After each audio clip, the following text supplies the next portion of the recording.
कही मृदु वचन विनित तिन्न बैठारे नर नारी। उत्तम मध्यम नीच लघु निज निज थल अनुहारी। राजकुंवर तही अवसर आए मनहु मनोहर तातन छाए। खुश रहा, खुश रहा। गुण सागर नागर बर वीरा। सुंदर श्यामल गौर शरीरा। राज समाज विराजत करे। भोला जी बाबूजी। बाबूजी पाठ करके उठिए ना, तो बता दिया कि हम कोर्ट जाता नहीं, कुछ काम बा, दोपहर ले आ जाए। ठीक बाबूजी, हम बता दें। ठीक बा, चला।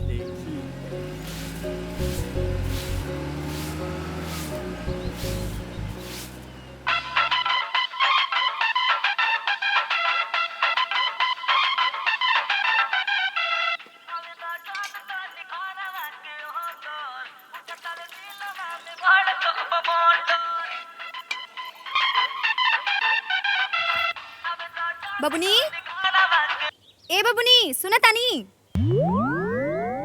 तनी यहाँ आई ता। एबरा हमरवा के कढ़ी बनावल सिखावत तानी। बस भाभी 5 मिनट, एगो रील बना के बस आवतानी। ठीक बा, जल्दी आई।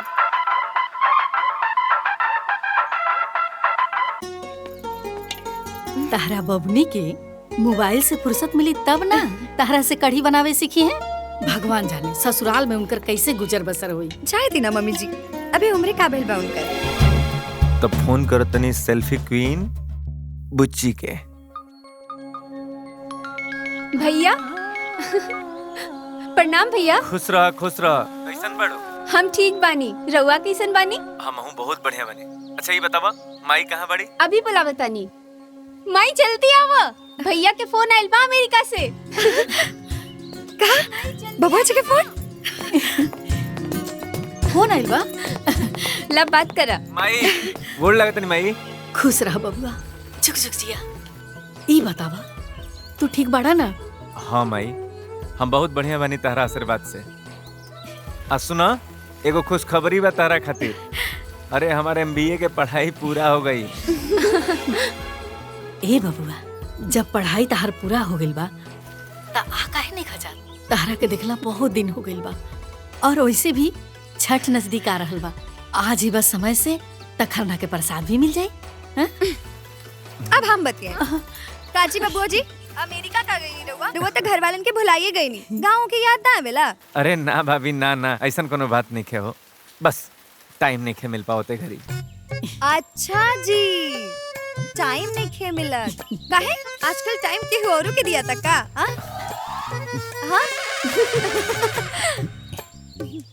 आकाश भैया प्रणाम, गोड़ लागतानी।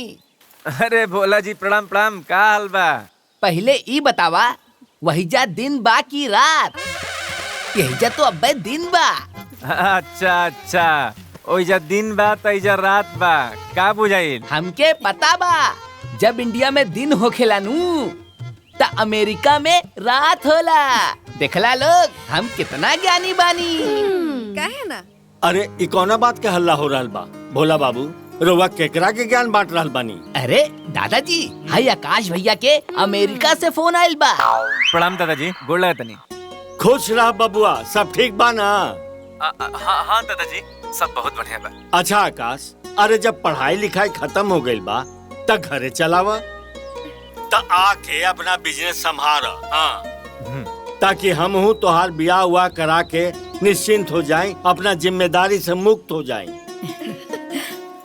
अरे तोहार बियाह खातिर ही लइकन वालन सब तक कपारे पर आके बैठल रहलन। हम आ जाता नहीं।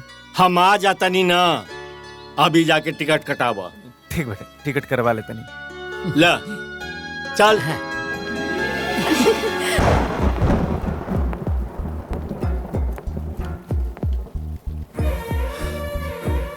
अब का हुई? आई थिंक तोहरा के दादाजी से हमने के शादी के बाद बता देवे के चाहिए। पता ना वो लोग हमने के अपने हैं कि ना। सुना ना आकाश, हम तो हर घर वालन से बात करब, काहे कि ई बात कोनो साधारण बात तो नहीं खे। हाँ सरस्वती, इस साधारण बात तो नहीं है, लेकिन तू चिंता मत कर ले। हम अपन घर वाला लोगन के स्वभाव से खूब बढ़िया से परिचित बनी। तू जैसन सोचत रू वैसन कुछ नहीं के, परेशान मत होकर ले।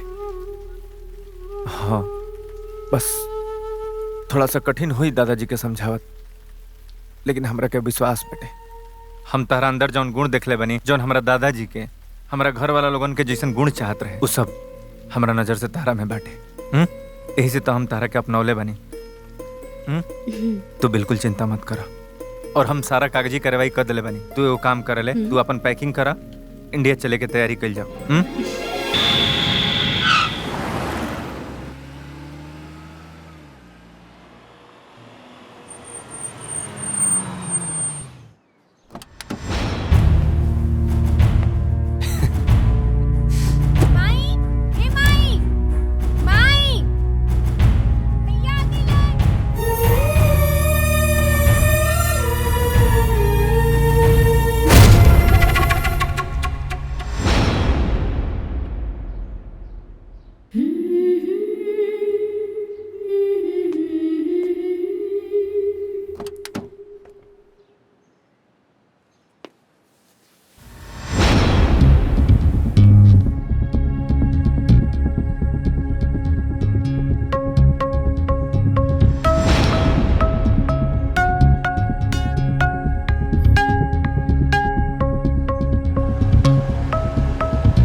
हम तोहरा के अमेरिका पढ़ाई खातिर भेजले रही, यही बात। और पढ़ाई जौन काम आज तक पूरा खानदान में ना भइल, वो काम तू कर देला, इज्जत माटी में मिला देला। जौन समाज हमरा खानदान से संस्कार और चरित्र के शिक्षा लेत रहे, वो हमरा ऊपर कल से उंगली उठाई। तू तो समाज में हमार सिर झुका देला। तोहरा से ऐसा उम्मीद ना रहे। दादाजी बस हमारी 1 मिनट बात तो सुन ली। अब कहे सुने के का बच गई बा।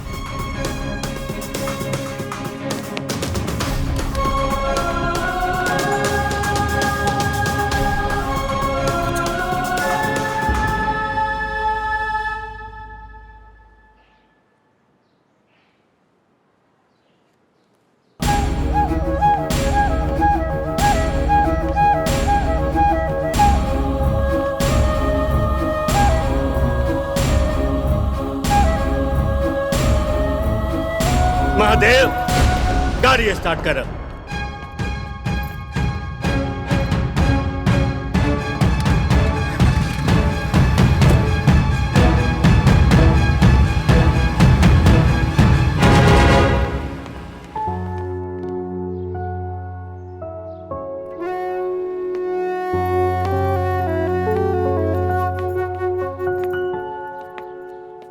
ये हमारा माई है।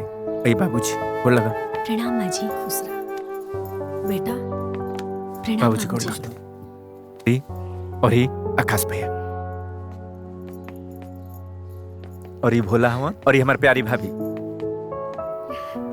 गोल्ड लगा। खुश रही खुश रही।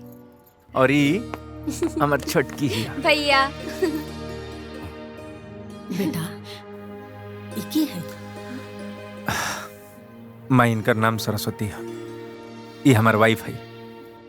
वाइफ? अरे मैं तहर पतो पतो तई बोलना। मैं ऐसा मजबूरी आयल कि हम तो लोगन से कुछ बता ही ना पैनी। माफ कर दे जले।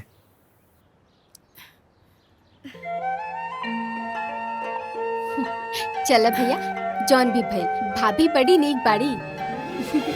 अरे वो सब अरे पहले बहुरिया के अंदर चले जा।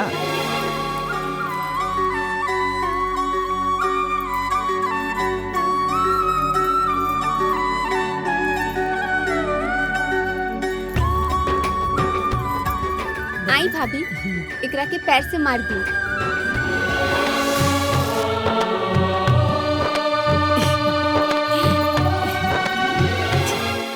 ए बहनी, आकाश न अमेरिका से बियाह करके बहू ले आइल बा। ये का कहा तारू चंपा? अकसवा अमेरिका से लड़की लेके आइल बा? ना ना ना ना ना ना, ई तोहरा के कोनो गलत समाचार मिलल बा। ना बहनी, ई बात 100% सही बा।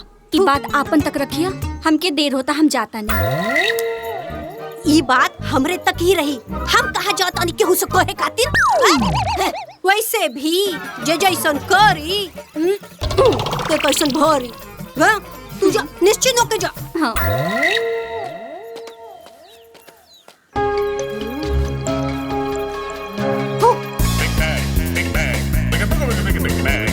अरे गोरी, अरे सुन, एने आओ ना। अरे का भइल भौजी, का बात बा? अरे गांव में का हो रहल बा तोहरा के कुछ पता बा? का? ले पूरा गांव जर गइल, अब फुहरा कहे कि लगता महकता। अरे तोहरा के कुछ नहीं के पता ना? ले ऊ जौन मुखिया जी बाड़े ना, हाँ? उनकर छोटका पोतवा ऊ अमेरिका से मेहरारू लेके आइल बाटे। न जाने कौने जात बिरादर के लेके आइल बाटे ई गांव में। अरे भौजी, जमाना कहाँ से कहाँ चल गइल, अब भाई तो जात बिरादरी पटकल बाड़ू। ले पूरा गांव आग लग गई। अरे भाड़ में जाए ऐसन जमाना, आग लागे ऐसन समाज के जे अपन मान सम्मान के ताक पे रख देला। जा तू जा अपन काम कर। लागत हमरा के इस समाचार पूरा गांव के देवे के पड़ी। ए चाची, सुना सुना तनी।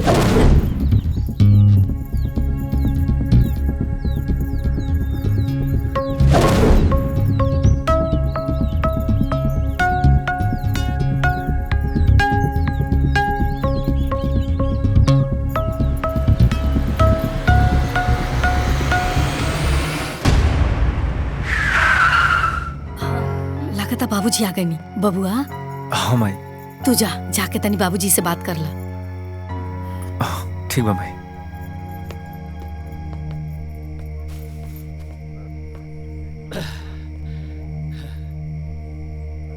दादाजी, दादाजी हमरा के माफ कर दी। हमसे बहुत बड़ गलती हो गई। हम खूब बढ़िया से जानते नहीं दादाजी कि जौन गलती के लिए बनी वो माफी के लायक नहीं के। ये आपके वसूल ये परिवार के संस्कार के खिलाफ बाटे। लेकिन हम आपके विश्वास दिलावते दादाजी, विश्वास दिलावते कि सरस्वती आपके सोच के एकदम प्रतिकूल रहेगा। कहा करती दादाजी, कई बार बतावल चाहनी, कई बार हिम्मत जुटाई बतावे खातिर। अरे हमरो कोनो मजबूरी रहे ना बता पाऊनी।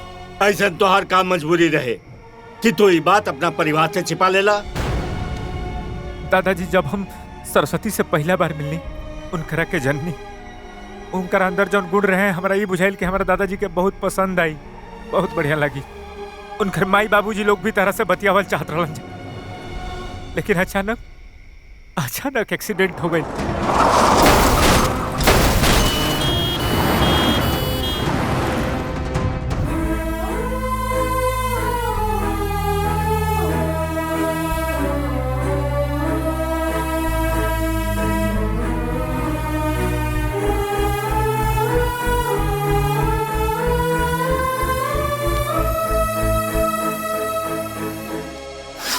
करती दादाजी, सरस्वती एकदम बेसहारा हो गई, एकदम अनाथ। उनकर ये हालात देख करके हमरा के मजबूरी में ही फैसला लेवे के पड़ल। दादाजी हमरा के माफ कर दी, हमके माफ कर दी दादाजी, हमके माफ कर दी।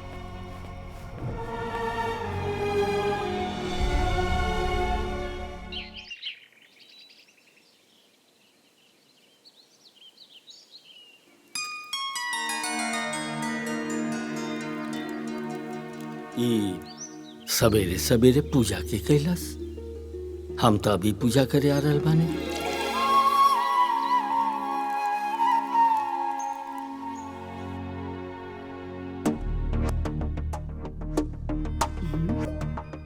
इतना सुबह पूजा के कैला सा। जय ठाकुर जी। बहू, आज बड़ा सवेरे सवेरे तुलसी जी के जल चढ़ा दिलू हा। कहीं जाए के बाका? ना बाबूजी, हमरा नहीं के पता। हम तो अभी जाता नहीं पूजा करे। सब्जी, दाल, रोटी, खीर और खाना कहीं बनेला सा। इतना सुबह कैला सके? हम जाना तानी ई के कैले बा। के कैले बा?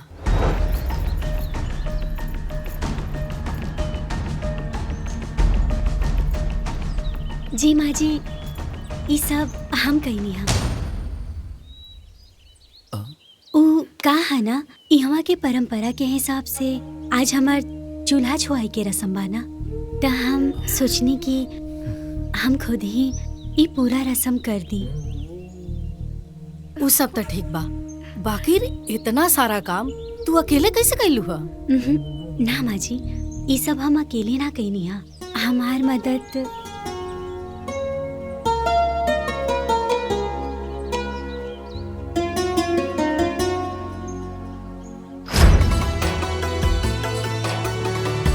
चला देर होता।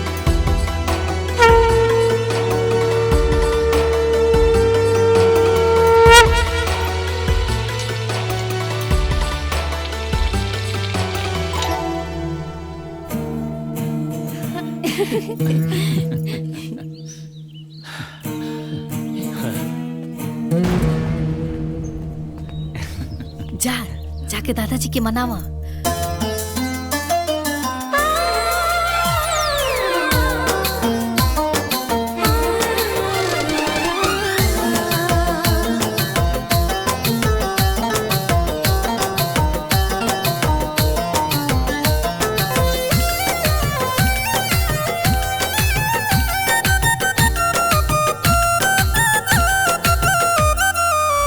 जन्म जन्म मिले है ससुरवा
बहू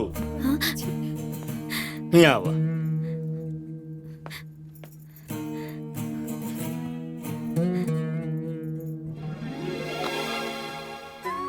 ई तोहार ददिया सास के दिहल हार है, एके उनका आशीर्वाद समझ के पहन लिया।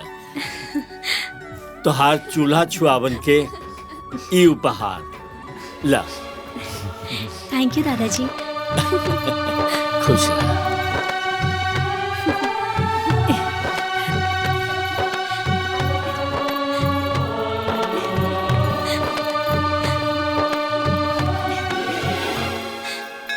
बाबा बैद्यनाथ की जय।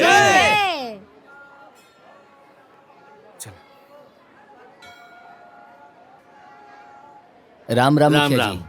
का हो भृगु, का हाल बा? ठीक बा, बिटिया के ब्याह रहे तो शादी के कार्ड चढ़ावे आयल रहनी हम मंदिर में।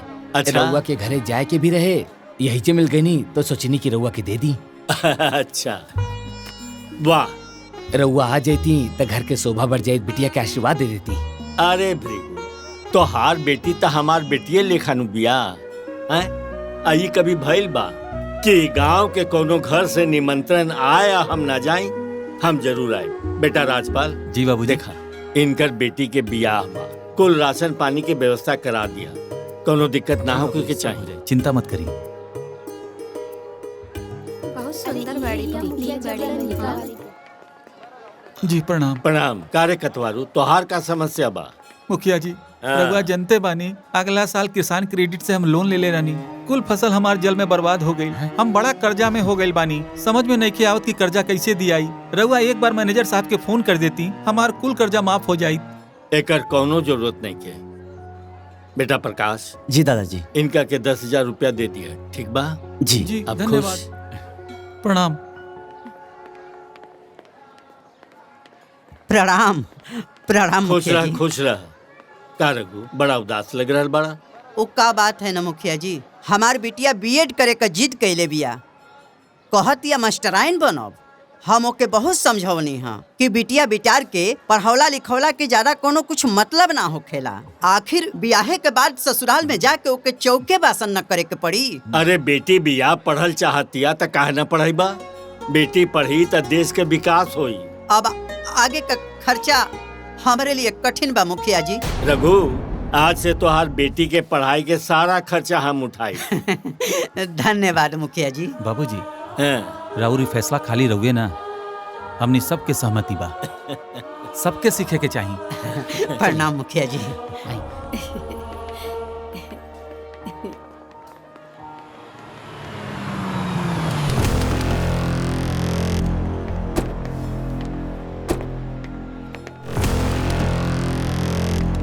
कहो, मुखिया जी का अमेरिका वाली बहुरिया ही है। हाँ हाँ जीजा जी। वो बिना हरदी अमाड़ो के।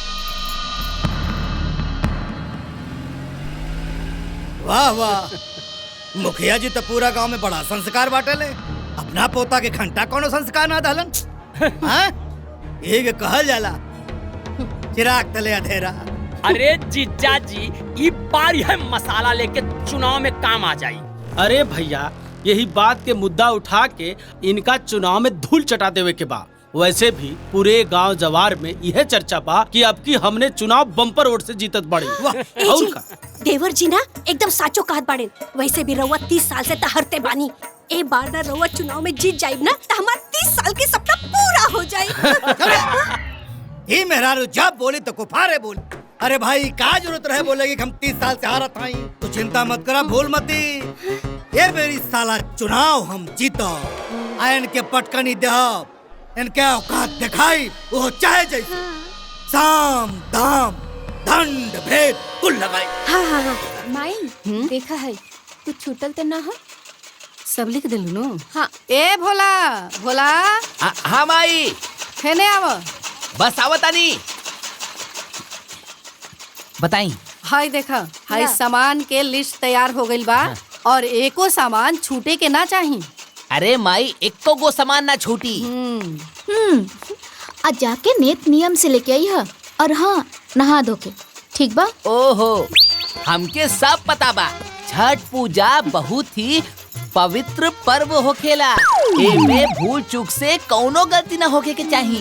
रउआ हमरा के इतना बुड़बक ना बुझी, हमरे लगे इतना ज्ञान तो बटले बा। हाँ हाँ बिल्कुल, काहे ना, बहुत ज्ञान बताहरा लगे। रह दी ना माई, हम करता नहीं। हम करत नु। एक काम करा, तू जा रसोई में जाके दाल चढ़ा दो, हनो? ठीक बा। ए बुची, जो ना तने भौजी के हाथ बटा दे। ठीक बा माई। जा। माई एगो और ज्ञान के बात कही। ए, रह द, अपन ज्ञान ज्यादा मत बाटा। ए काम करी हले, कल सुबेरे सुबेरे ना ठीक सही समय पे चल जी हले बाजारे, बुझाइल? ठीक भैया। का बनाओ तेरे माई?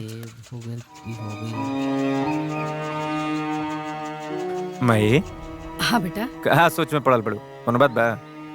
अरे ना बेटा, कोनो बात नहीं की। का माई, अब तू हमारा से छुपाईबू, तहरा के देख के पता चल जाता थे। बतलावले का बात बा? देखा बेटा, तहरा तो पते बा, ए घर के परंपरा बा की कौनो जब पतोह बियाह करके आवेले ना त छठ उठा लेवेले। बड़की दुल्हन आई रही त ओही साले छठ उठा लेले रही, लेकिन छोटकी दुल्हन त अजायदा रहेदा। आ वैसे भी अमेरिका में उनकर पालन पोषण भइल बा, त उनकरा का पता बा एजा के नियम धर्म आ परंपरा के। माई ऐसन काहे कहा तनी माँ जी?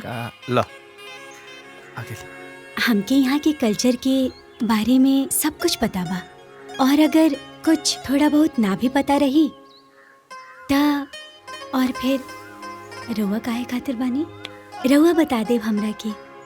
और हम जाना तानी कि छठ पर्व के व्रत बहुत कठिन होखेला, लेकिन हम चाहतानी कि रउआ हमरा के आशीर्वाद दीही कि हम रउआ और दीदी के साथे एह बेर छठ के पर्व अच्छे से सफल कर सकी।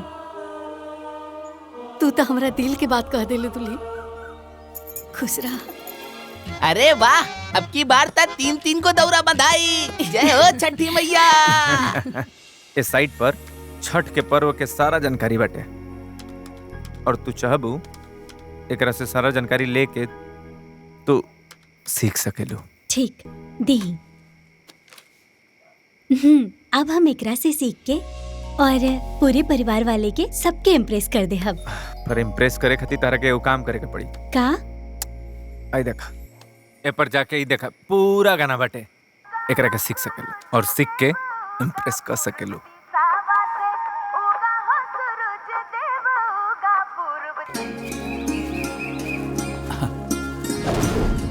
आराम से आराम से। औरो बा लावता लो, चला चला जल्दी करा। सब कुछ ठीक बा ना?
छठ मैया गलती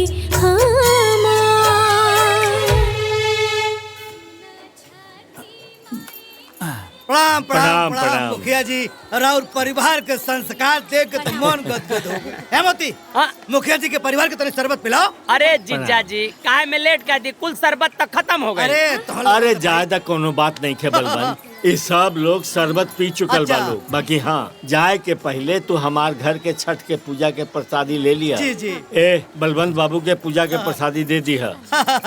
मुखिया जी आशीर्वाद बनाए रखें। प्रणाम। लाहो प्रणाम प्रणाम। चलो जी जी जी खुश रहा खुश रहा। देखा ही मेरा रुके खाना है वो ढकोसला दलित ट्रेन कहीं की। ए जी आयल है रवा खाई ना। खाली खाए के चक्कर में देखा सत्यानाश हो गए। काल के बहुरिया आयल हो और छठ पूजा कर दलस। ये एकदम हुरा थाई पता न फाटे बुकबो। हाँ भौजी भैया बिल्कुल ठीक कहत बाड़ा। बुझलू ई चाय पानी शरबत पियवला से क्योंकि दिल ना जीतल जा सकला, ओकरे खातिर कुछ और करे के पड़ाला। हैला तारा तो खैले से फुर्सत ना। हम तो कहत रानी बहनिया के छठ पूजा रखा, बाकी सारे तू और तुम्हार बहन दोनों सत्यानाश। ला खा चल।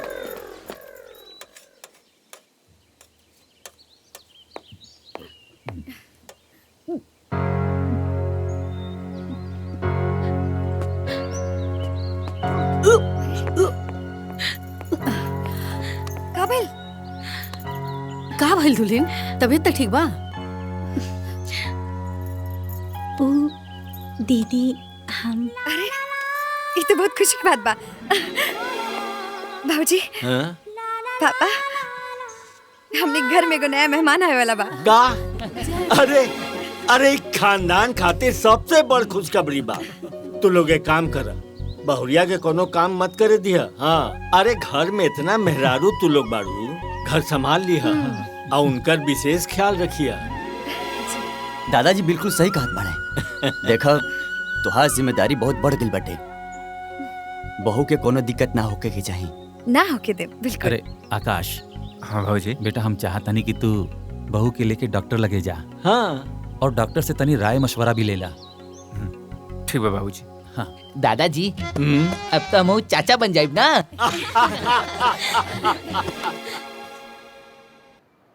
आज दिन भर कमैया राती भर मार लिया। हाँ भाई। अरे जीजा जी बहुत टेंशन हो गई। हाँ हो गए। अरे ई बार के प्रधानी के सीट महिला आरक्षित हो। महिला आरक्षित हो गई और वो कम से कम बीए पास हुए के चाहिए। अरे बाप बीए पास? ऐसे तो हमनी के 5 साल का कई मेहनत बर्बाद हो जाए। लगती है बा। ऐसे कैसे बेकार हो जाए? है? इस बार के चुनाव दीदिया लड़े। वैसे भी दीदिया तो बीए पास है बा, बाकी कैसे पास बा रउआ से ज्यादा के जान सकेला। अरे ना ना भौजी के भौजी कैसे चुनाव लड़िया भाई? काहे ना लड़ी देवर जी और भौजी चुनाव? अरे अपने भैया से पूछला, हम इनकरा से कितनी बार लड़ले बानी। अरे भाई मार लड़ाई का बात ना होता हो, ये चुनाव का बात चला था। हे भगवान कहाँ से पा गई नहीं। अब ऐसा घर में और कोनो मेहरारू तो हो ना, अब मजबूरी हवे नहीं कि चुनाव लड़ावे के पड़ी। तैयारी करा लोगन फिर। ते बार केकरा नाम से पर्चा भराई? गायत्री तो ग्रेजुएट नहीं की। दादाजी एक बात कही। हाँ? हमरा लगा था कि आकाश बहू तो एमबीए बड़ी ना, तो उन्हीं के नाम से पर्चा भरल जाओ। हाँ ठीक है बा। लेकिन दादाजी हाँ? दीदी भी ता बीए बाड़ी और घर के बड़ बहू भी बाड़ी, ता हमरा लगा था कि पर्चा में नाम उनकर लिखल ठीक रही। ठीक बोल रहल बारू। ते बार ई घर के बड़की दुल्हन पर्चा भरिए और चुनाव लड़ी है।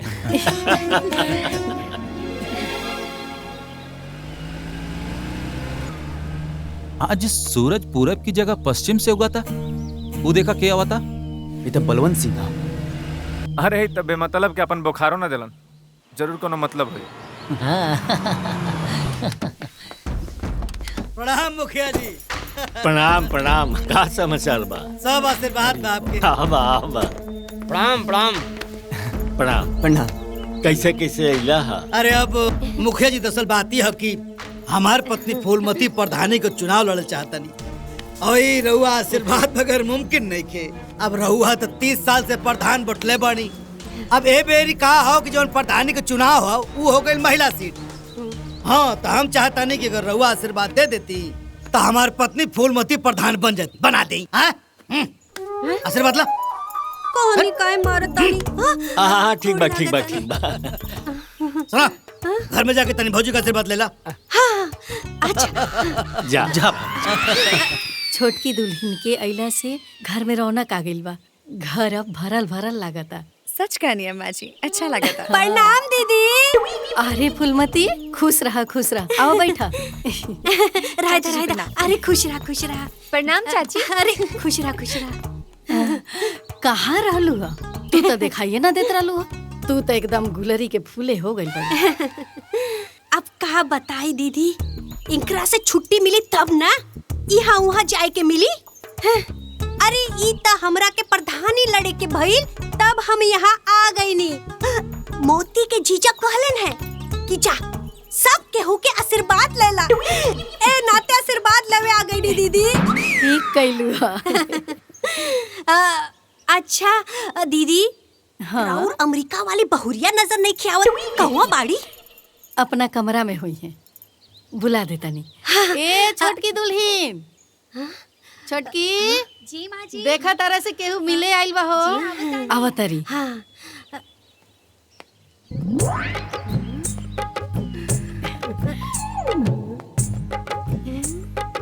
चाची के पैर छूला। खुश रहा।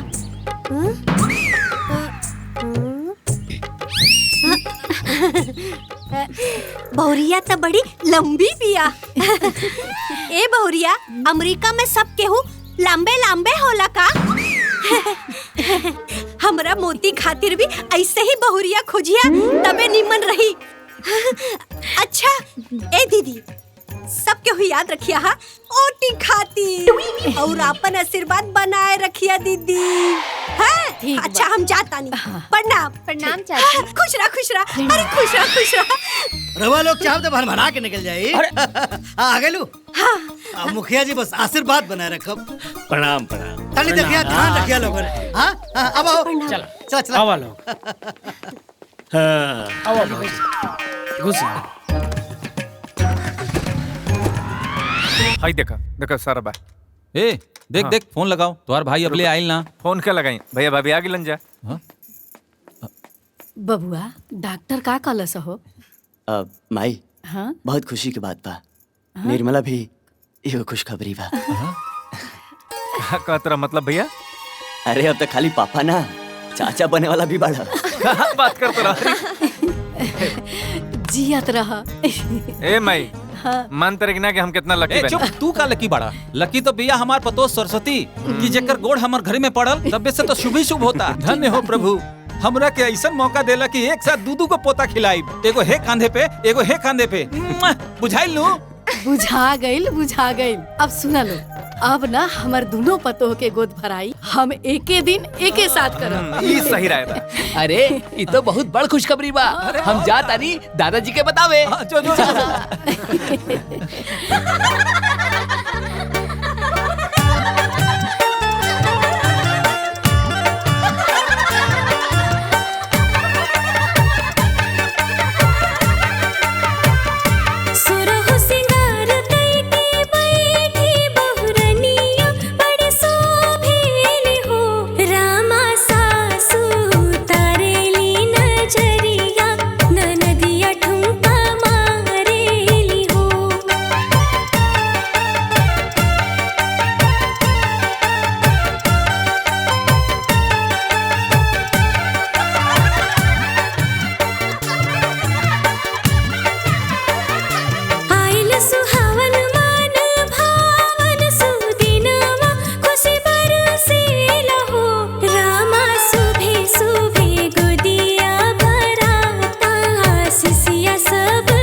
चला अभी सब पूजा पाठ हो गई तब बैठा लो पर्चा भरे के बाद। दादाजी 1 मिनट हम थाली रखते हाँ ठीक बात तू रख के आवा बैठा लो। चला चला भाभी।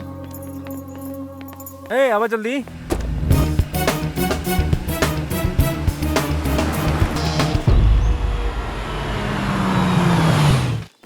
बलवंत सिंह बलवंत सिंह बलवंत सिंह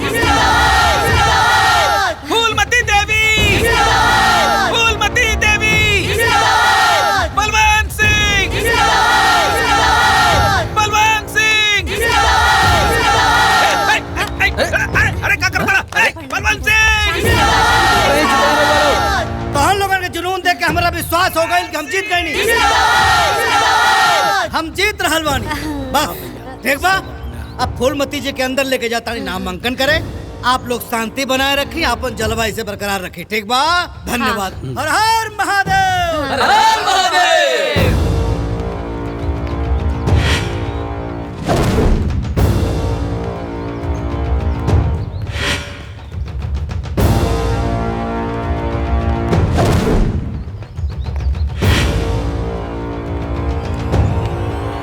अभय प्रताप निर्मला देवी निर्मला देवी निर्मला देवी मुखिया जी मुखिया जी अभय प्रताप निर्मला देवी। सर एक मिनट ये 2000 ना। मैम यहाँ अंगूठा लगा दीजिए। लगाओ। ए जी इनकरा के बताई ना कि हम अंगूठा ना लगाए हम तो बीए पास पानी सीधा साइन करब। पूरे दुनिया का पता तू बीए पास बाड़ू। हाँ आय करता यहाँ अंगूठा लगाए जरूरी हो। अंगूठा लगाओ। साहब ये बताई कि हमार चुनाव चिन्ह का बा। आपका चुनाव चिन्ह बेलन है। बेलन? अरे ये तो हमार पसंदीदा बा। खुश हो गई नहीं। चला चला चला thank you sir thank you. Welcome. Balwant Singh Phoolmati Devi Balwant Singh Balwant Singh. आप लोगों के प्यार मोहब्बत देख के करेजा गदगद हो गई। हमारा पूरा विश्वास हो गई कि हम चुनाव जीत जाब। अब अपने अपने लेवल पे क्षेत्र में लग जा लोगन और किसी भी कीमत पे हमनी के मिले चाहे जीत हमनी की हो गई। हाँ बलवंत भैया तू चिंता मत करा तारे इलेक्शन में चाल लड़ा दे बलवंत भैया। ए जी हर बेर तक कहेलन हो जाई पैसा लेके चल जाले ऑटो की और के दे देवे। चुप रह महाराज फालतू मत बोला। ये बार ऐसे न होई। ए बेरी पुख्ता इंतजाम होई। रवा लोग हमारे साथे बानी लो। बलवंत भैया बलवंत भैया बलवंत भैया फूलमती देवी। बाबूजी हम चाहत रही कि छोटकी दुल्हन के अपना माई से मिलवा दी। बड़की दुल्हन तो हमारा माई से मिलिए ले बाड़ी त छोटकी भी हमारा माई से मिल लेती त ननिया सास के साड़ी पहनावे के रस्म भी पूरा हो जाई। अरे तई में कहे के का बात बा। तू काल आकाश के या दुल्हन के लेकिन नहीं है चल जा। दादाजी हम का कहत रहनी है काल जाइल तो संभव नहीं है। एक खातिर के चुनाव सर पर बटे आ काम भी बहुत ज्यादा बा। आकाश बिल्कुल ठीक कहा था। चुनाव के टाइम में केहू के गल संभव नहीं है। अरे ये में इतना कहे वाला कौन बात बा। हम बिहने भोला के बोल के भेज दे है। माई भैया नहीं खन जात तो हम चलब तोरा साथे। नानी से मिलना भी बहुत दिन हो गइल बा। ठीक बा चलिया तू जैसन रहुआ सबके मर्जी।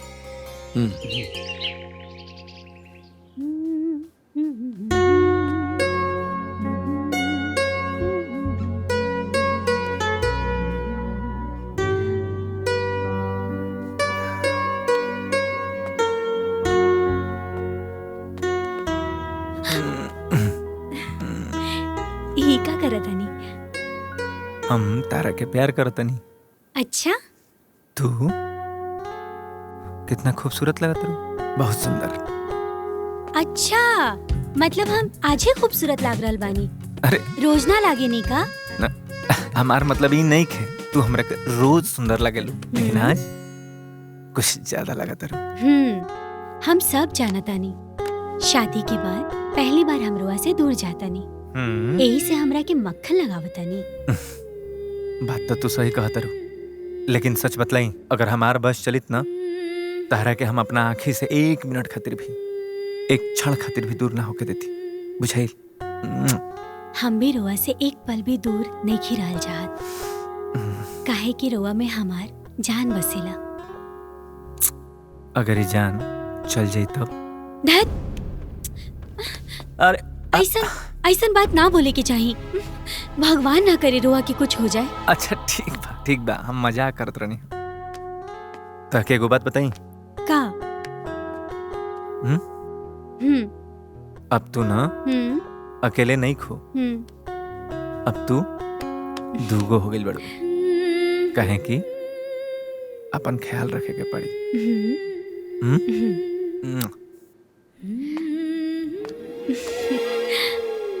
भाभी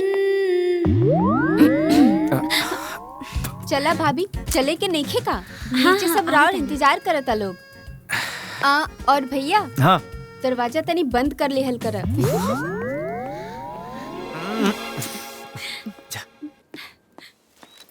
मम्मी जी, हाँ, साड़ी कपड़ा सब कुछ हम गाड़ी में रखवा देले बानी, बस रुआ आराम से जाएं, ठीक बा? ठीक बा।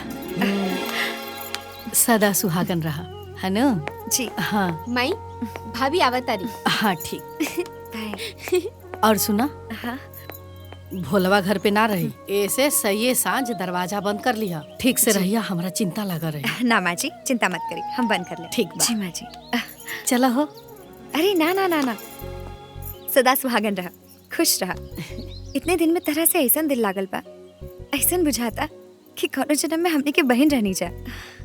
हमरो भी ऐसा नहीं लागेला। अरे भाई, सब बतिया तू लोग ऐजे बतिया लेबू कि कुछ ओइजा खातिर भी छोड़बू? जी बाबूजी। अपन जोन विपक्षी बानू, ओके इतना हल्का में मत लिया बेटा। खुश रहा, खुश रहा, खुश रहा। ठीक से जइहा लोग। हाँ। चला। काहे कि वो लोग चुनाव जीते खातिर कोई भी पत्र आजमा सकेले। हाँ, ठीक ही कह रहा है। अरे जाई जाई, लेट हो जाए, जाए। नानी घरे पहुंच के फोन कर दिया और लौटत समय मामा के बोल के धनी राम की इमरती 2 किलो बंधवाई लिया। भैया, 2 किलो मिठाई में का हुई? तू ही बताओ, इतना बड़ परिवार बटे। माई, तू 5 किलो लिए है। अरे बैठे जा, आराम से जइहा। चला अपना काम पर लग जा।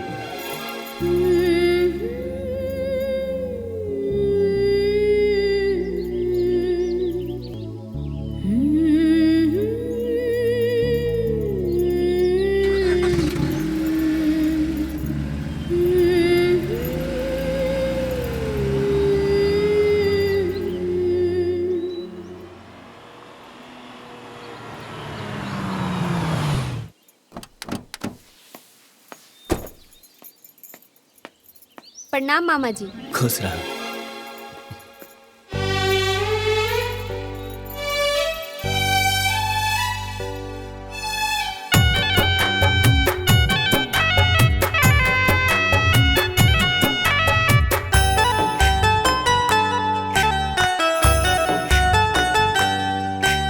हाथ जोड़ी नानी, हाथ जोड़ी मेरे बेरे पाँव पड़ी हो।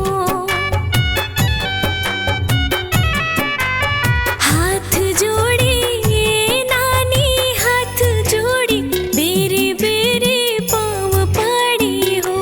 रहो जिंदगी हमरो आबाद, इहेनु आशीर्वाद देदा हो। रहो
हाँ भाई, अरे खाली हम ही आई कि तू आईबा अपना जीजा जी से मिले। ए दीदिया, तारा तो पता बा ना कि हमार काम कैसन बा।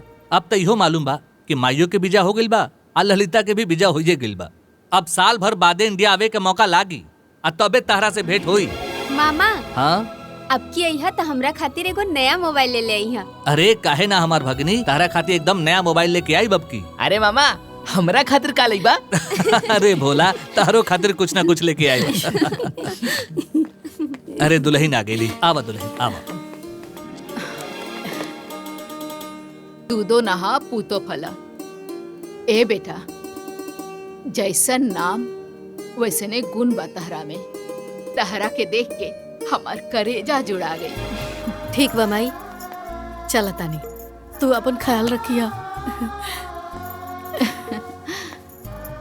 अच्छा से रहिया। चल आवा।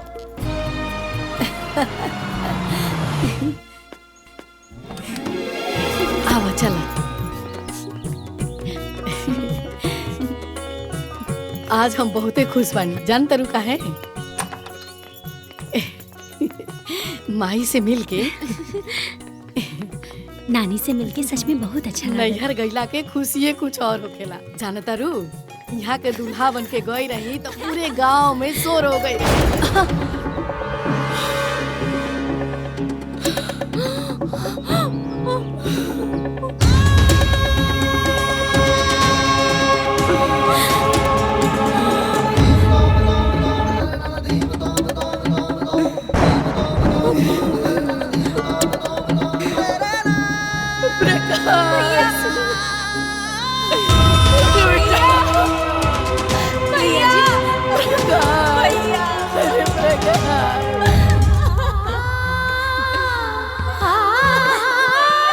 उठी ना।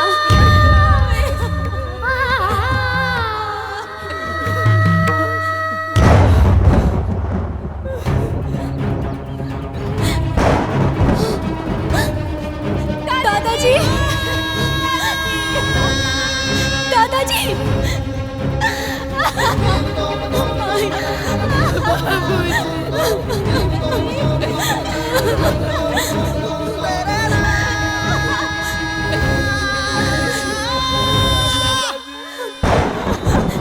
बाबूजी,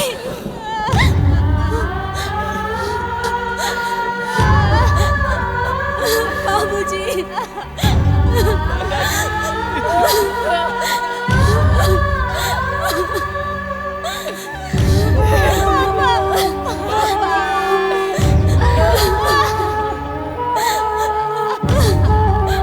बाजी, ये सब क्या हो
जी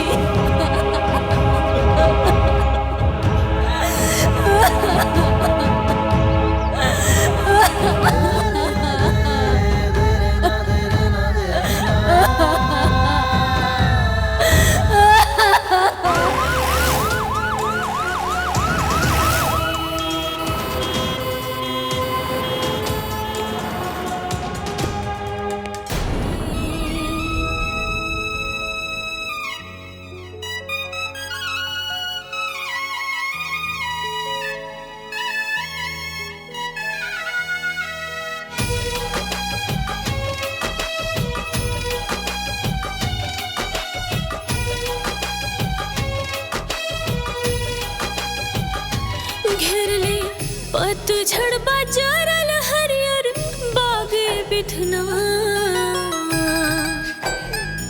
घेरले पतझड़ बाजारल हरियर बागे बिथना जिनकी कवना घाटी लागे फूटल भागे बिधना जिनकी कवना घाटी लागे फूटल भागे बिधना बास मैया डसले बन के काला नागे बिधना जिनकी कवना घाटी लागे फूटल भागे बिधना जिनकी कवना घाटी लागे फूटल भागे बिधना।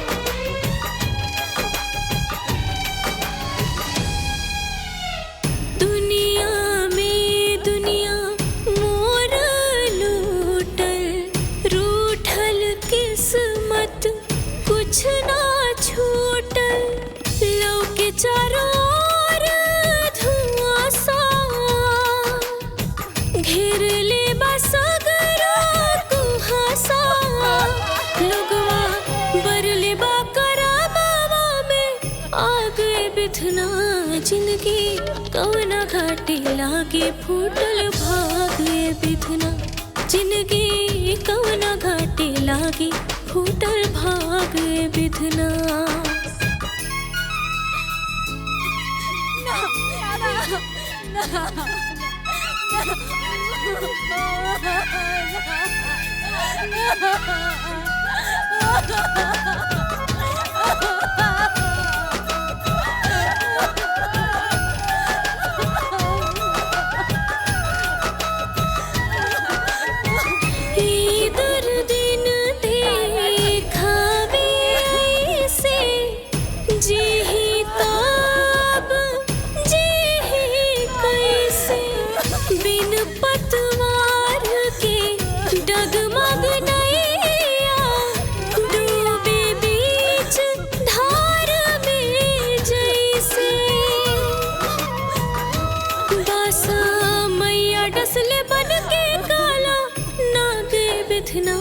जिनकी कोना घाटी लागे फूटल भागे बिधना जिनकी कोना घाटी लागे फूटल भागे बिधना।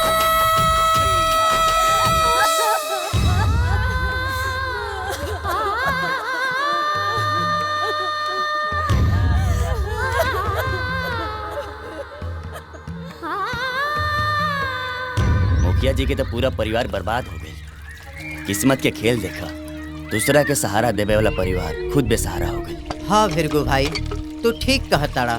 ई घटना पूरे गांव के दहला देहलस। अब चुनाव के का होई? उनकर बड़की पतोया भी चुनाव लड़े वाला रहले, वो तो ना बचले। हाँ, छोटकी बहुरिया ना कुल गुड़री निकललस। ऐसे ना हा बड़की के नाम से चुनाव के पर्चा भरा गेल रहे। त का होई बहनी? जवन भगवान चाहिए वह होई। अब इलेक्शनवा का होई? तो के का लगता बहन?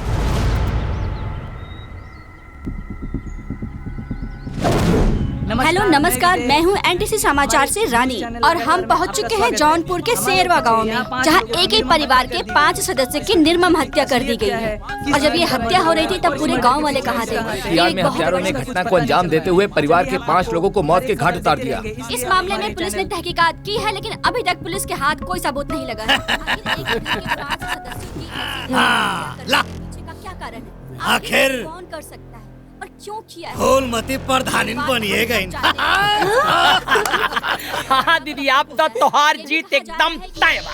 काहे से कि तोहरा सामने अब केहू लड़े वाला बचला ही नहीं थे। एकदम घुसगो बड़ा का। अब भौजी के लड़े के जरूरत ही नहीं थे। अरे ये तो निर्विरोध हो गई नी ना। एक कहल जाला कि सांप भी मर गई और लाठी भी ना टूटल। फूलमती प्रधानिन भी बल गई नहीं और केहू के पता भी ना चलल। ए जी, रउआ सांप मार दहली। हम सोमवार के व्रत भूखीला और रउआ हमार तपस्या पे पानी फेर देनी। अरे भाई तोरे बुद्धि में का घुसल हो भूसा?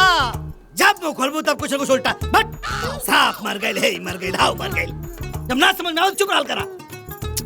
तो आइए हम परिवार के लोगों से बात करते हैं और पता करते हैं कि ये घटना क्यों और कैसे हुई। माताजी आप क्या बता सकती हैं कि मर्डर करने की आपके परिवार में किसी का आपसे रंजिश थी? बताइए माताजी, बताइए माताजी, बताइए। जब तक आप नहीं बताएंगे बताइए माताजी। क्या लगता है कौन हो सकता है इस हमले के पीछे? बताइए माताजी, कुछ तो बोलिए माजी, आप बताइए। आप बिल्कुल डरिए मत, बताइए किसने किया, हम आपके साथ हैं। कुछ तो बोलिए, कुछ तो जवाब दीजिए। बोलिए माताजी, माताजी बोलिए, बोलिए माताजी, हम आपके साथ हैं। क्या इसका अंदेशा आपको पहले से था? कहीं ऐसा नहीं है चुनाव की वजह से हुआ हो? कहिए माताजी।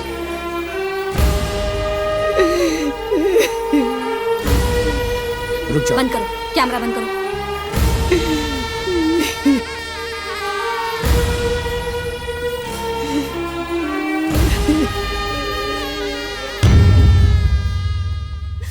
रुकिए रुकिए रुकिए रुकिए रुकिए।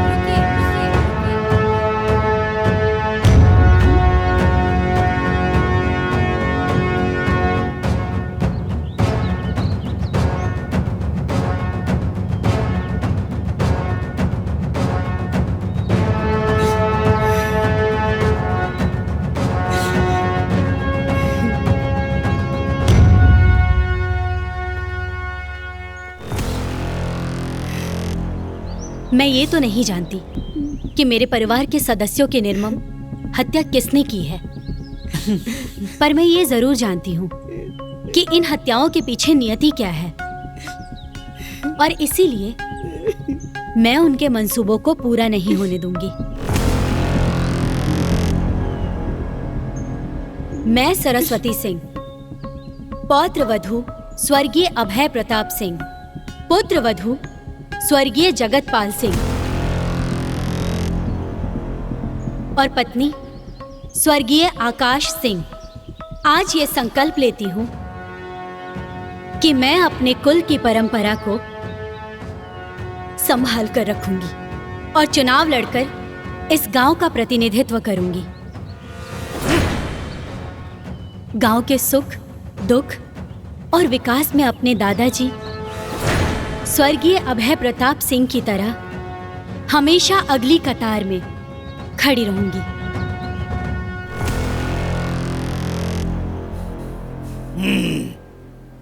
लागत है कि परिवार के 5-5 लोगों की हत्या के बाद एक दिमाग फ्यूज हो गए।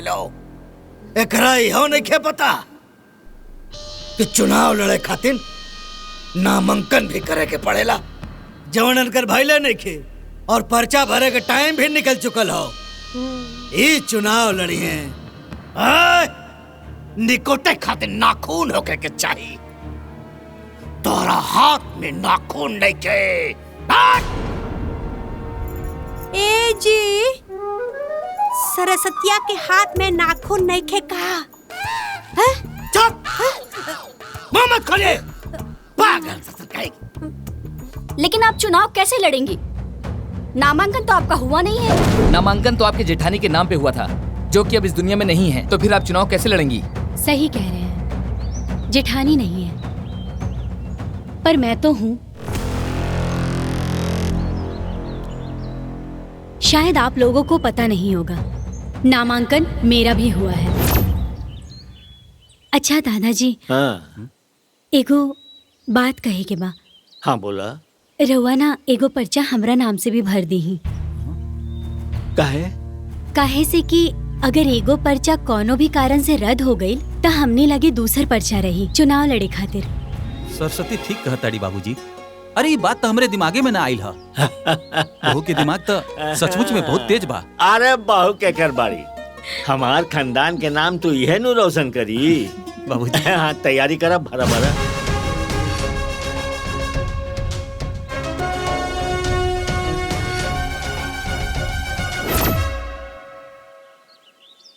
तब तो आप चुनाव लड़ सकती हैं। जी हाँ जरूर, मैं लड़ूंगी और मेरा चुनाव चिन्ह रहेगा किताब।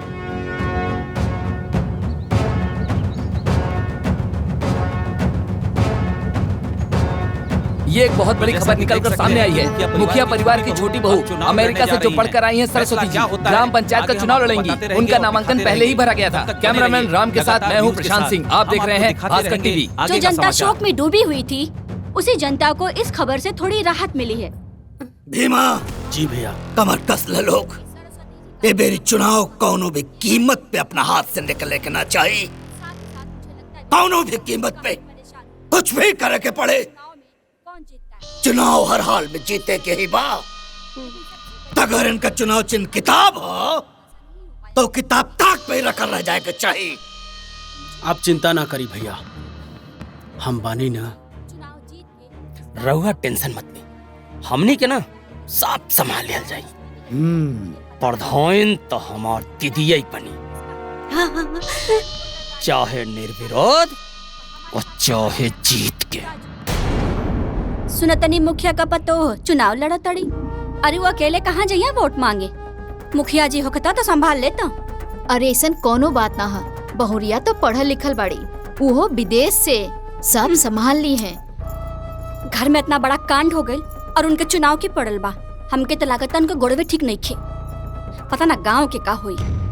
मुखिया जी के नतवन बाड़ी, उनकर तेवर और संस्कार मुखिया जैसे नहीं बा। गांव के हित में उनके मुखिया बनावे में ही ठीक रही। हमरा के लगा था कि बलवंत भैया ही विकास कर सकीले भाग दौड़ करके। का कहता कोरा के ताटी और गांव रखवार। गांव का विकास होकी के ना होकी, लेकिन गांव के पतन तो होबे करी। ठीक कहा तारा, सरस्वती के जितावे में हमार सबके गांव के और हमार भलाई बा।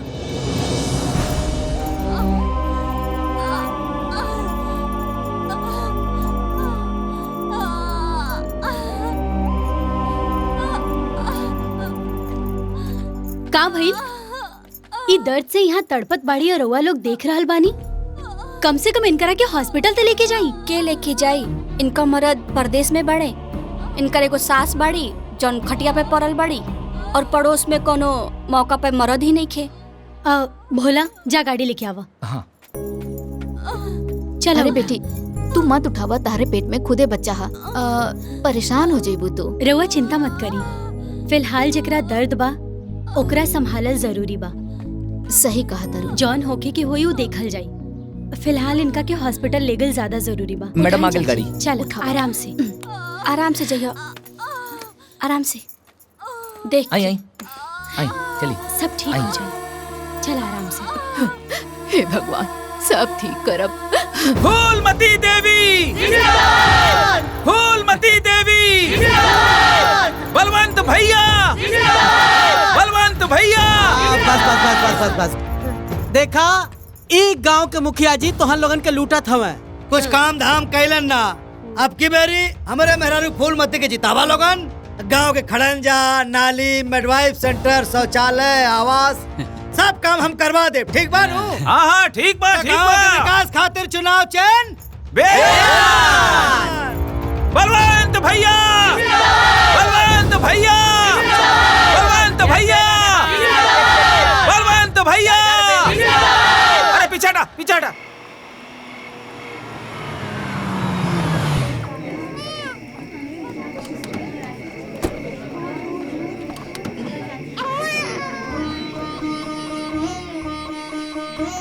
इला चाची तो के पोता भइल बा और जच्चा बच्चा दोनों स्वस्थ बा। अब बस ख्याल रखे के पड़ी दोनों के। बेटी भगवान तारा के खूब खुश रखस, तू खूब खुश रहा। तहरो भी एगो सुंदर लाल होखी बेटी। भोला इला एमे दवाई बा, टाइम टाइम पे इनका के खिला दिया, और मेवा मिश्री भी बा, खाइए तो स्वस्थ रहिए। एकर का जरूरत रहे? एकर कितना पैसा भई? पैसा की चिंता मत करा, हमहू तोहार बहिन बानी, और बहिन से कैसन हिसाब।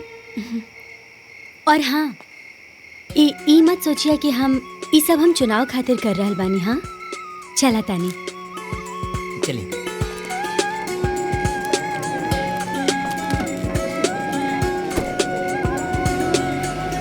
प्रधानी चुनाव के लिए गांव में बहुत ही गर्मा गर्मी चल रही है। दोनों पक्ष अपने अपने तरीके से प्रचार प्रसार में लगे हुए हैं।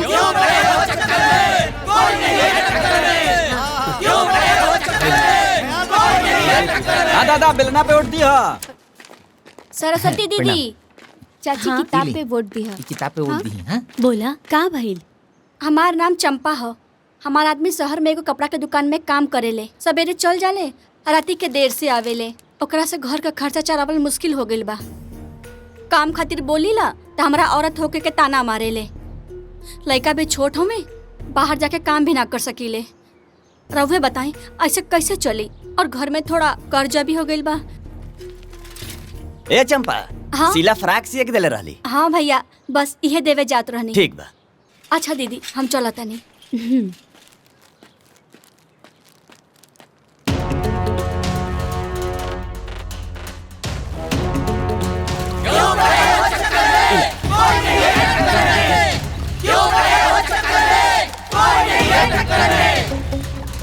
हम खाना बनावे के अलावा और का कर सकीला मैडम?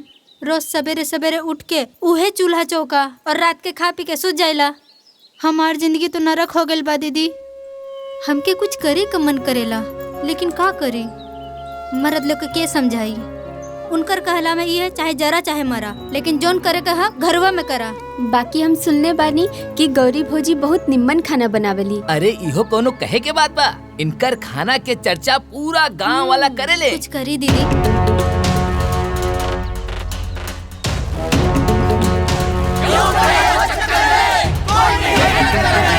फूलमती देवी, फूलमती देवी। दीदी, शादी से पहले हमरा के गीत संगीत और नृत्य के बहुत शौक रहला, जेकरा वजह से हमारे स्कूल और हमारे कॉलेज में हमार बहुत नाम रहला। लेकिन जब से हमार शादी हो गइल बा, हमार पूरा शौक खत्म हो गइल बा।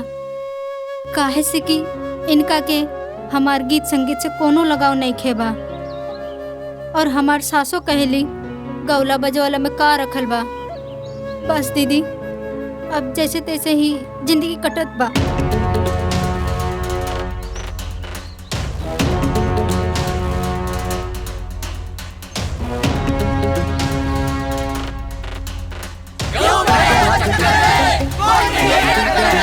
फूलमती देवी, फूलमती देवी। तोरा तनको लाशरम बाकी ना रे? जब देखा तब मोबाइल में घुसल रहेलू। मोबाइल तारा के खाए पिए के थी का? भाई के तो पियला से फुर्सते नहीं खे। कितना बार कहिला कि 2 अक्षर पढ़ लिख ला, लेकिन दिमाग में तो घुसे वाला बा नहीं। का भइल? काहे डाटा तरु एकरा के? देखी ना, ये दिन भर मोबाइल में घुसल रहेले। मैडम, माई के समझाई ना, आजकल के पढ़ाई मोबाइल पे होखेला। मैडम, हमरा यूट्यूबर बने की बा। कुसुम सही कहती आराध्या। देखा, अब समय बदल गइल बा। वैसे भी जेकरा जे करे के बा ऊ करे से कभी भी ना रोके के चाहिए, बशर्ते ऊ गलत काम ना होखे।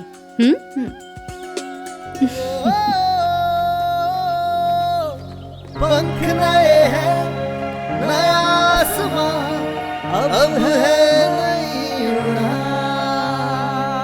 सभे आज जे यहाँ मौजूद है, उस सब लोगन के हम प्रणाम करतानी।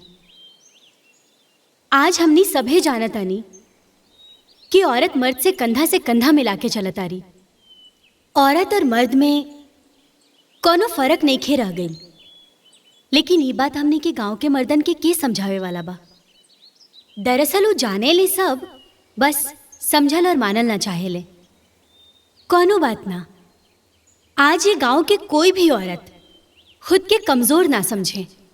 बिल्कुल समय बदल चुकल है, साधन बदल चुकल है। फिलहाल में हमने के पास जे भी संसाधन होखे, हमने के ओही से शुरू करे के चाहिए। देखी, समस्या कहाँ नहीं खे, हर जगह समस्या बा। लेकिन जहाँ समस्या रहेला ओही जे ओकर समाधान भी रहेला साथ में। सबसे पहले हमने के अपने आप के पहचाने के हुई। हम का हई हमने खुद के बतावे के हुई। त देखी, हिम्मत करी, एक कदम आगे बढ़ा। बहुत बढ़िया। चंपा, तोहरा सिलाई कढ़ाई आवेला ना अच्छा से? त तू एगो काम करा ना, गांव के बाकी औरत लोग जिनके सिलाई कढ़ाई में रुचि होखे, उनके सिलाई कढ़ाई सिखावा और अपना घर से ही कपड़ा बनावा। खुद के रोजगार चालू करा। जी दीदी। गौरी, तू बहुत अच्छा खाना बनावेलू। तोहरा खाना बनावल पसंद भी है। बहुत से लोग हुई हैं जिनका खाना बनावल पसंद भी है पर शायद अच्छा ना बनावत हुई हैं। ता उनके सिखावा, उस सबके इकट्ठा करा और आपन लघु उद्योग शुरू करा। जैसे अचार, पापड़, मुरब्बा, ये सब घर से ही बनावा तू। बनावा और ओकरा के बाजार में बेच दा। एकदम सही। एमे आप सबके पति भी आपकी मदद करी है। कोकिला, तू तब पढ़ल लिखल हऊ ना? काहे से कि तू पढ़ल लिखल हऊ त तहरा से कुछ उम्मीद जागल है। तू अपन गांव के बच्चन के पढ़ावा, घर से ही ट्यूशन पढ़ावल शुरू करा और साथ ही बच्चन के संगीत सिखावा। ठीक है? हाँ दीदी। कुसुम, तोहरा मोबाइल के बहुत नॉलेज है ना? त एगो काम कर, तू आपन भी चैनल बनावा और बाकी लोग के भी चैनल बनावा और उस सब के तू ही मैनेज करा। सब मिल के आगे बढ़ा।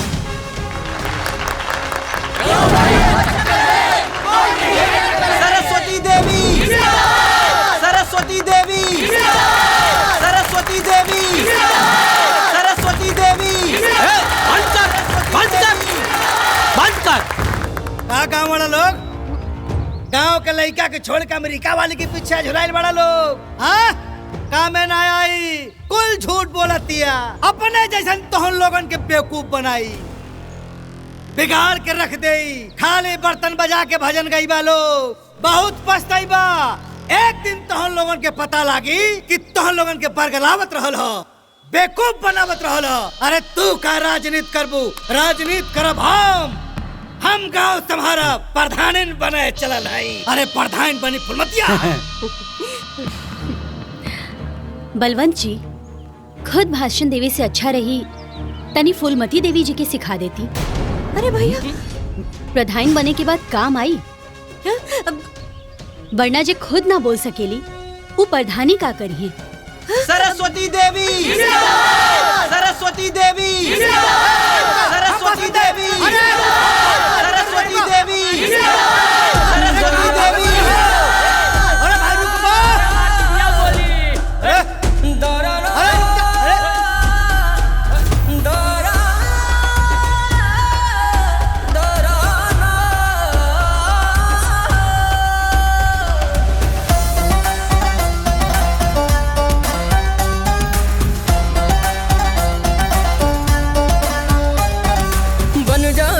चिंगारी जब ज्वाला, चारों ओर उसी का हो बोलबाला।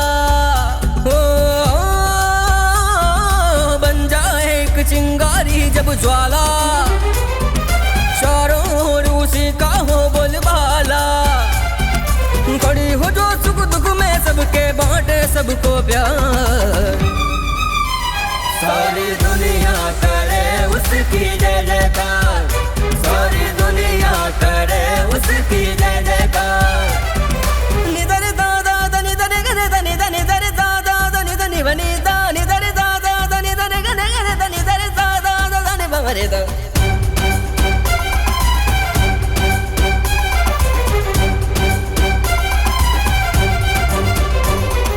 प्रतिनिधित्व की बागडोर लिए उतरी जन जन में, बन के एक आशा की किरण बस जा सबके मन में। प्रतिनिधित्व की बागडोर लिए उतरी जन जन में, बन के एक आशा की किरण बस जा सबके मन में। ठान ले जो करके दिखलाए माने ना कभी हार। सारी दुनिया करे उसकी जय जयकार, सारी दुनिया करे उसकी जय जयकार।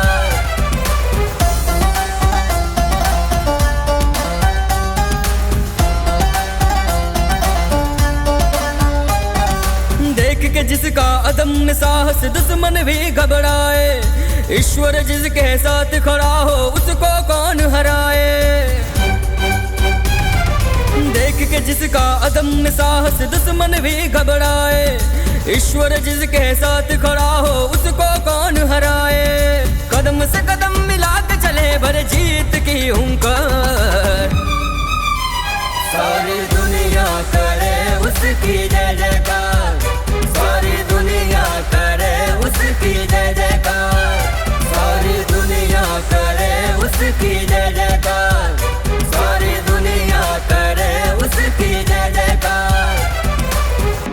तो बने रहिए हमारे साथ। आप देख रहे हैं भास्कर न्यूज।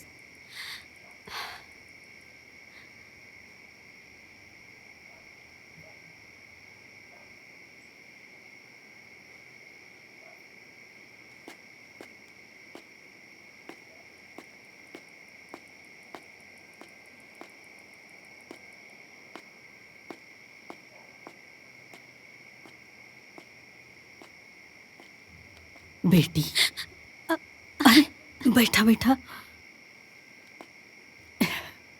ला हाई दूध पीला, गरम बा, हर थकान दूर हो जाए। ठीक बा माँ जी, रउआ काहे परेशान होता नहीं, हम खुद ले लेती ना। अरे बेटा तहरा पेट में बच्चा बा, तहर टाइम से खाइल पियल सब बहुत ही जरूरी बा।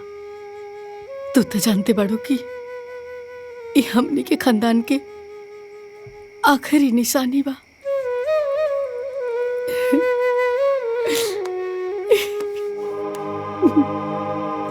माँ जी धैर्य रखी माँ जी, सब ठीक हो जाए, भगवान पे भरोसा रखी।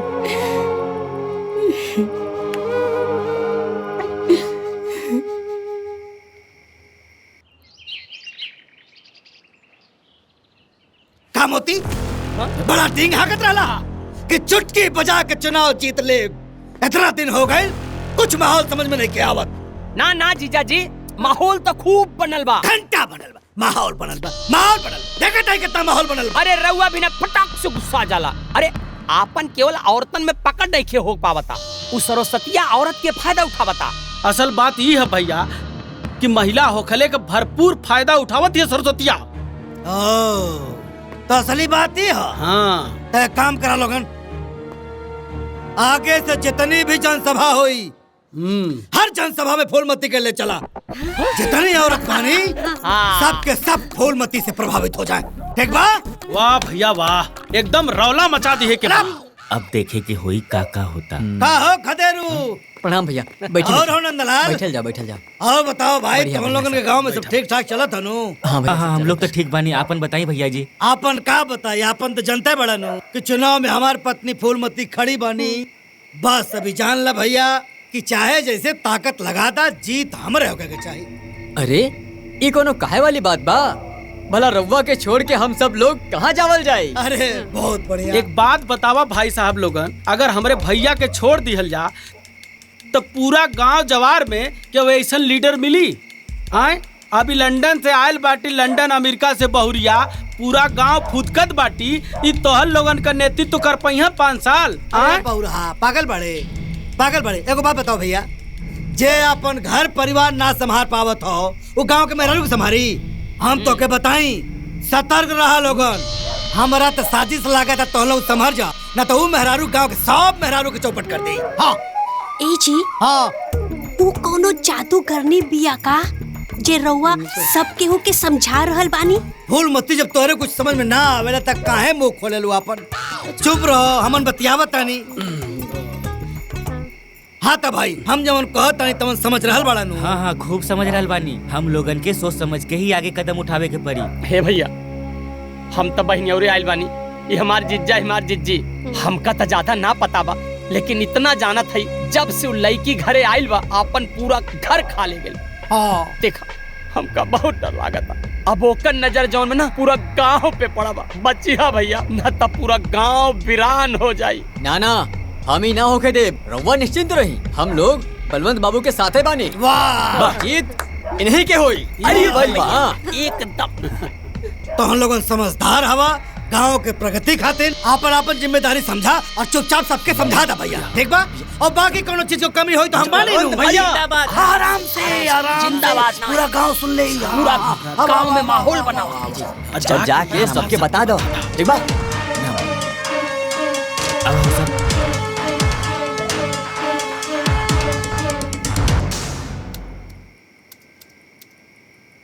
हाँ जी, तो बोलिए क्या पूछना है आप लोगों को? तो मैं जानना ये चाहती हूँ कि आप यहाँ रही भी नहीं हैं और यहाँ के कल्चर से आप वाकिफ भी नहीं हैं और आपको पता भी नहीं यहाँ पे किस चीज की जरूरत है, फिर आप गांव का विकास कैसे करेंगी?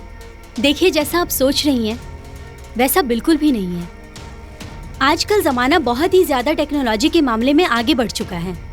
नेट पे किसी भी तरह का कोई भी आंकड़ा निकालना बहुत इजी होता है। भोला, आंकड़ा दिखाओ। ये लीजिए, ये रहे हमारे गांव के आंकड़े।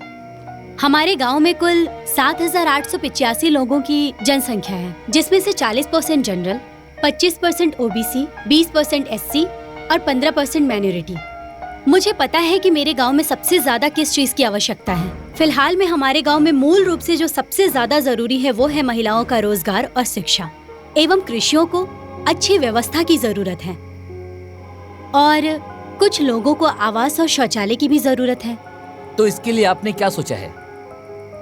इसके लिए हमारे पूर्व मुखिया स्वर्गीय अभय प्रताप सिंह ने कुछ योजनाएं बनाई थी, तो बस मैं वही पूरी करूंगी। चलिए, मैं मान लेता हूँ कि आप मुखिया जी की योजनाओं को पूरा करेंगी, लेकिन इसके अलावा भी गांव में और क्या जरूरी है? गांव में और भी प्रत्याशी हैं। जाइए, आप उन लोगों की भी राय ले लीजिए। धन्यवाद। नमस्ते। जी मैडम, आप फूलमती से सवाल किया जाए। नमस्ते, मैं हूँ एनटीसी समाचार से रानी, और मैं आज आपसे चर्चा करना चाहती हूँ गांव के विकास के बारे में। तो फूलमती जी बताइए, गांव के विकास के बारे में आपकी क्या राय है? यस, बताओ। अब का बताई विकास के बारे में। जब से हम ई गांव में आयल बानी, विकास कहीं लौकते नहीं खे। पूर्व मुखिया जी कहत रहलन कि गांव के भलाई खातिर विकास जरूरी बा। एक दिन विकास ई गांव में लौट के जरूर आई। हमनी के लावल जाए विकास के, हाँ हमनी के लावल जाए विकास के। लेकिन का विकास कहीं लौकता? एकदम ना। नानू, आ गल विकास। ना आइल ना। अरे कैसे आई? जब से हमार बिया टूट गई ओकरा से, उ जाके अपने भाई के ससुरारी बैठल बा।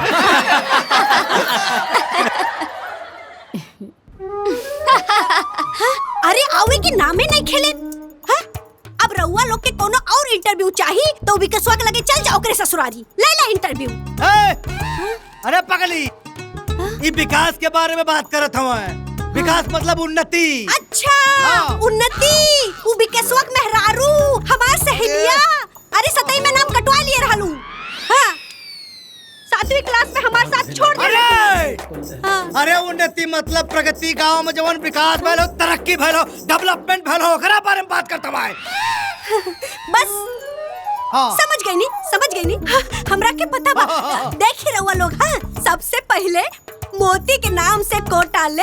हाँ, ओकरे बाद अपने दुआरे 4-4 गो लाइट लगवाए, और ओकरे बाद हम ना जमीन प्रॉपर्टी है जमीन जायदाद कमाई हो गल तोहार। कर दहलू कुलगुड़ गोबर। हट। चल तरक्की के बारे में, विकास के बारे में बतावे, ओकरे मेहरारू के बारे में बताओ। दर्द करके बट। ये भैया, रहुआ लोगन से हाथ जोड़ के निवेदन करतानी कि हे कुल जवन चलल बानू, एक देखैया मत। न्यूज़ तो चल चुका है। चल चुका है सर, ये सब लाइव चल रहा है। लाइव? जी। इसका कोई उपाय नहीं है? जी नहीं है। नहीं, कोई उपाय नहीं है। कर दे सत्यानाश कुल। हाँ, है भैया लेके जा, निकला लोगन। है भैया लेके जा, निकला लोगन, लेके जा लोग। जा जा जा जा जा जा जा जा। चला ही जैसे। चश्मा लगा के जवन फूलन देवी बनल आउ तू, मार दे बक्से से के फफड़ा जाई तो आरप पे। भैया खाए के मोटका चढ़ल इनके। इस सारा भाई बहन दोनों चौपट करके रख दिए हमके। खत्म कर देले, साले सत्यानाश कर देले। विकासवा के भला बताई, उन्नति के भला बताई। बिहाव टूटल रहल। हे भगवान, पता न कहां से मेरे माथे आके पड़ गईली। है तालवन खड़ा खड़ा मौका देके तारा। जा लगन, जा भागा। तो के तब मार दे, फाटे मुतार। सरस्वती जी जहां गांव के विकास के कार्यों के लिए बात करती हैं, वहीं फूलमती जी उस विकास के बारे में बात करने से कतराती हैं। उनको तो ये भी नहीं पता कि आखिर विकास है क्या। दिन भर तो हर चक्की चलत हो, फाट जेबू कौनो दिन। हाँ हाँ मोती, चुनाव का काम माहौल हो? माहौल तो ठीक है बा, बाकी जोन औरत लोग बाड़ी वो खुल के सामने नहीं खी आवत। ये जाना था नहीं, ठीक बा। कुछ सोचा? चिंता मत करा, सब आई हैं। हमारा पास ओकरा खातिर मंत्र बा। ई खोपड़ी के बाहर जोन हमार सफेद भइल हो, धूप में थोड़ा ही भइल हो। 30 साल के इलेक्शन का अनुभव हमारे पास हो। जनता का खूब पढ़ ले, चिंता मत करा। हाँ तो कोनो मंत्र बताई ना, ना तो खेला बिगड़ जाई। कैसे खेला बिगड़ जाई? हाँ, एक काम करा, तो हम लोगन 5-5 रुपया और 2-2 बोतल दारू आज रात में पूरे गांव में बांट दो लोगन। ठीक बा? ठीक बा। अगर बात देखिया रौला ना मच जाए तो कहिया। हाँ तो ठीक बा, अजुआ रात से काम शुरू करब। हाँ, जा मोती, चला रात के मिशन का तैयारी कर जा। ठीक, चला चला भैया, हमारा काम भी चलत बा। ठीक बा, ठीक बा भैया। जा ए जी, एगो से वो खाली ना। देवी जी, पूरा जितना हो सकेलू, और तुम्हारे पास कोनो काम है ना? हाँ दरोगा साहब। हाँ बेटी, तो अच्छे से चला था ना सब प्रचार उचार? हाँ माँ, सब ठीक बा। सब जल्दी ठीक हो जाई। बाबू, रितु, माई, माई, हाँ का भइल बोला? पता चलल बा गांव में बलवंत दारू मंगोले बा।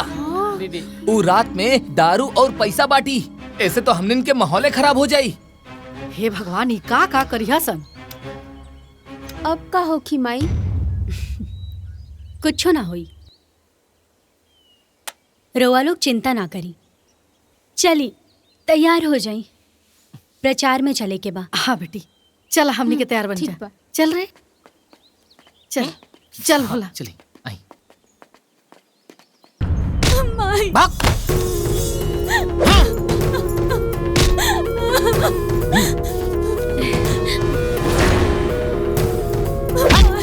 ई का हल्ला होता?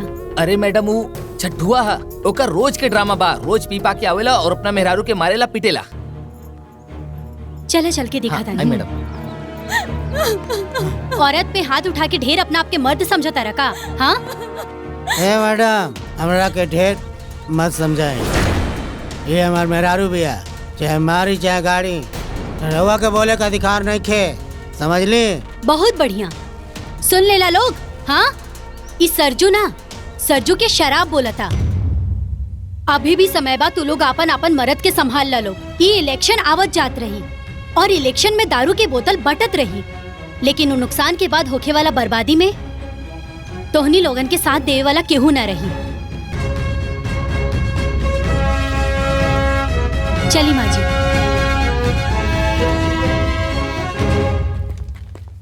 और मारा, चला मारा। हाँ, हाथ उठावा। बताया जा रहा है कि सरस्वती जी और बलवंत जी के बीच कांटे की टक्कर है चुनाव को लेकर के। आए दिन लोग गांव-गांव में प्रचार कर रहे हैं। सरस्वती जी जनता के बीच जाकर उनके दुखों और दर्दों को सुन रही हैं और उनके हौसलों को बुलंद कर रही हैं। चुनाव को लेकर के बहुत बड़ी चर्चाएं हो रही हैं और कहीं न कहीं ऐसा लग रहा है कि जनता सरस्वती जी को कभी सपोर्ट करती है, कभी ऐसा लगता है कि फूलमती जी को करती है। अब जनता किसके साथ जाएगी कुछ कहा नहीं जा सकता। तो बने रहिए हमारे साथ। आप देख रहे हैं भास्कर न्यूज। अरे टोटल 40 पेटी गाड़ी भरा बा। देखा देखा देखा माल देखा। देसिया माल है। एकरा पीला से सुबह तक टना टन दिद्दी परोट पड़ी। तो हर जीजी ना अब तक मार गल होती। ला ये पकड़ा। मजाक शुरू। अरे ला ना, चला आवा जल्दी। नोट लायल बड़ा की ना? अरे यार माल पूरा टना टक भरल बानी। हाँ बस बस बस। बता तोरा के 40,000 लाई है। अरे वाह, देखा गांव वाले कोनो लौकत हो कि ना? चुप रहा।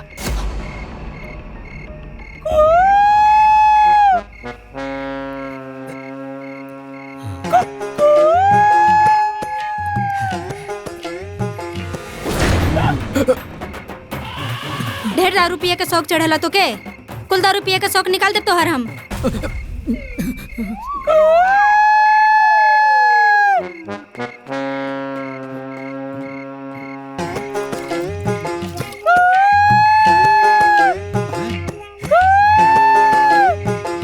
चला अंदर।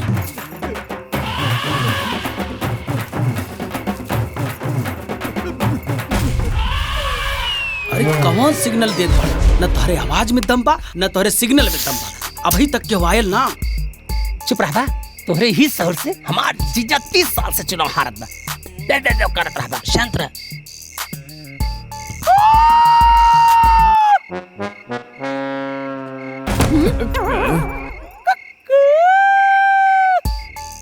अरे तनका जोर से बोला। अरे यार मुंह बंद रखा ना। तोरा के चुनाव के बारे में कुछ पता बा? 45 बार हम चुनाव लड़ोले बानी। हाँ तो ठीक बा। चुप। जात है जल्दी जल्दी।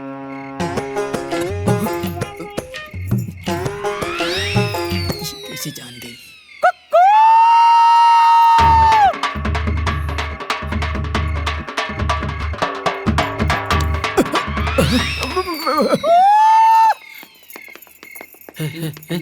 लागत बाकी कोनो का पैर आवत बा खाओ।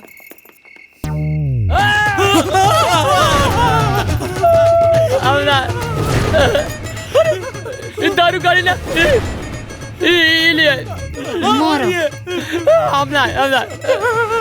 ए भाभी, अरे हम बलवंत सिंह उनका हम सार है।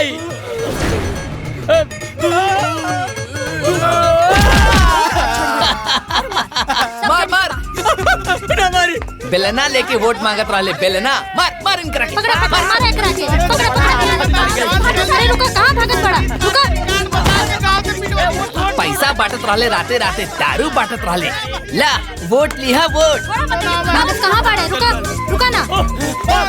किताबी वोट दिया ए माई।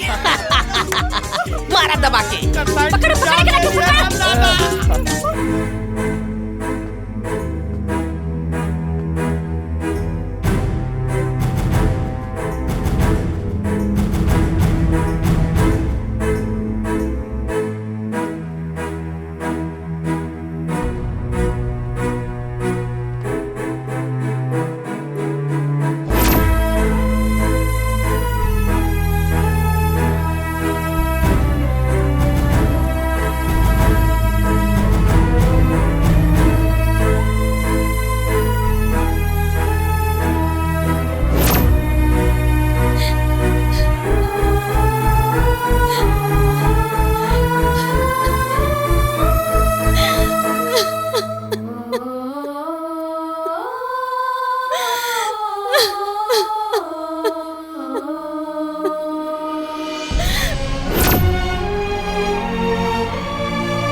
जीजा जी, अब अपन काम हो जाई। ई हैं दुरप्पी हमार बहुत ही विश्वसनीय आदमी। काम भी हो जाए और नाम भी ना आई। तो के पूरा भरोसा हो? एकदम भरोसा बा। कुछ भी हो जाए लेकिन मुंह ना खोली। अब अगर विश्वास टूटल तो तोही के पेलब हम। कबो तो विश्वास करा करा। ठीक बा। दे माँ। हाँ भैया। पैसा दे दे। ठीक बा।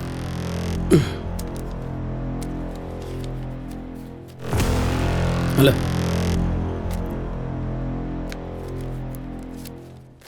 मुंह बंद रखो। हो जाए काम।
अरे माँ जी तू ठीक बाड़ू बेटा? हाँ हम ठीक बानी। रे तू ठीक बाड़ू ना? हाँ भाभी ठीक बनी।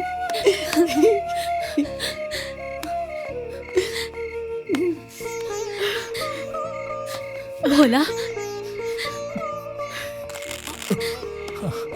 भोला हाँ ठीक बनी।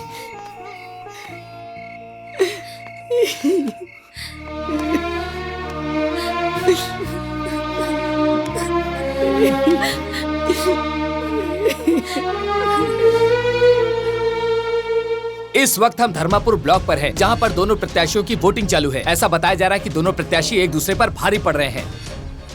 आप देख सकते हैं कि मतदान शुरू हो चुका है और बहुत ज्यादा ही भीड़ उमड़ कर आई है।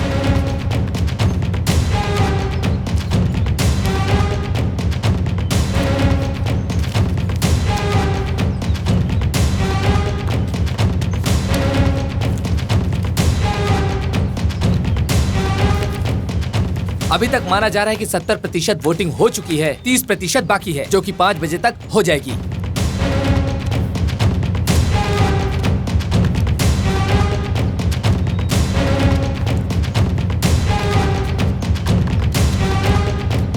वोट तो पड़ गई, अब देखा केकर जीत होला। 4 गो मंडली जोड़ के ऐसे ही हल्ला करे के होके तो केहू भी प्रधान बन जाई। लेकिन ऐसन भइल तो बलवन के किस्मत तो धुला जाई, लेकिन हाँ गांव वालन के किस्मत में तो दुख लिखा जाई। सही बात बा ना? देखा भगवान के का मर्जी बा।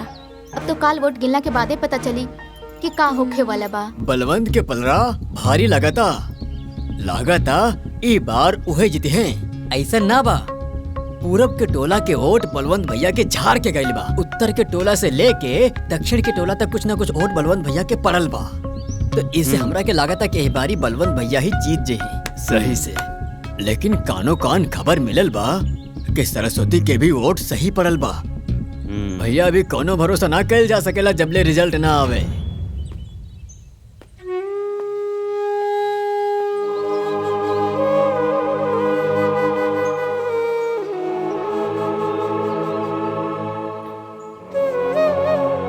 प्रणाम माँ जी। खुश रह, तहार जीत होके। आई भोलवा कहाँ रह गई हो? पता ना माँ जी। आ गई। अरे कहाँ रह गई हो भोला? आई जाना तारा ना कि गिनती में जाए के बा देर हो रहल बा। मायू हम मंदिर गइल रहनी पूजा करे, हमके लागता कि उ बलवंत ना कौनो सेटिंग कैले बा। माँ जी रुआ चिंता ना करी, रुआ बबुनी के साथ में घर में रही, हम और भोला आवतनी जा काउंटिंग करा के। विजयी भवा। चला भोला। जी मैडम। हे भगवान। आप लोग शांति बनाए रखें। ग्राम पंचायत सेरवा की मतगणना शुरू हो गई है। मतगणना 3 चरणों में पूरी की जाएगी। आप लोग धैर्य बनाए रखें।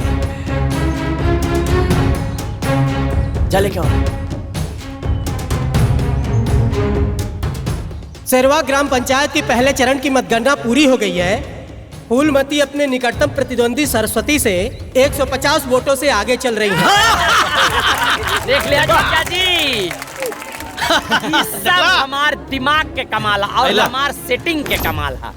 पैसा के वजन काफी बा, कौना भी कीमत पे हमरा के चुनाव जीते के बा। कुछ भी करिया, ई बार हमार बहनिया के चुनाव जिता। ठीक है, हो जाएगा। ऐसा है तुम्हारा टकला नहीं कंप्यूटर है। तो एक काम करो, फटाफट जाओ माला और मिठाई लेकर आओ बेटा। सेरवा ग्राम पंचायत के दूसरे चरण की मतगणना पूरी हो गई है।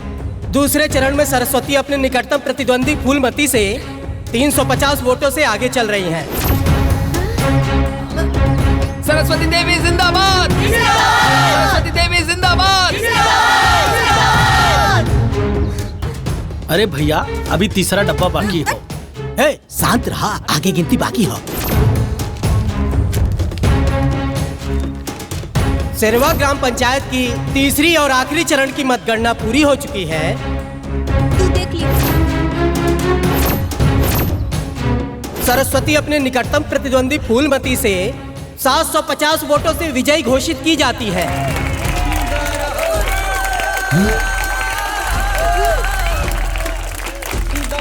जैसा कि आप सभी देख पा रहे हैं कि इस चुनाव को सरस्वती जी जीत चुकी हैं और वो भी 750 वोटों से।